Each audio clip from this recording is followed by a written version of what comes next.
Кадырман угармандар, назарыңыздарда Уткайде. Ош мамлекеттик университетинде кыргыз элинин залкар инсаны, композитор, өчпөз талант Рыспай Абдыкадыров атындагы фонд өз ишин кайрадан улантууга киришти. Окуу жайда Рыспай Абдыкадыровдун музейи жаңы экспонаттар менен толукталып, заманбап үлгүдө сакаланды.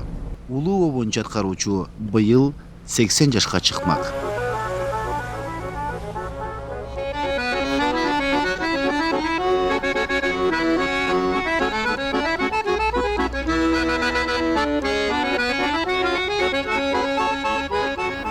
Euzubillahimineşşeytanirracim. Bismillah.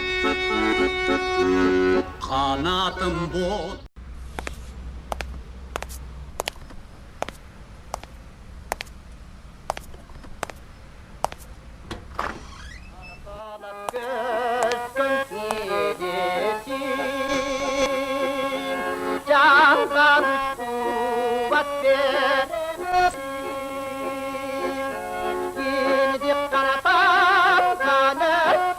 Назарыңыздарда искусство факультетинин таланттарынан койчунун ыры. Кабыл алыңыздар.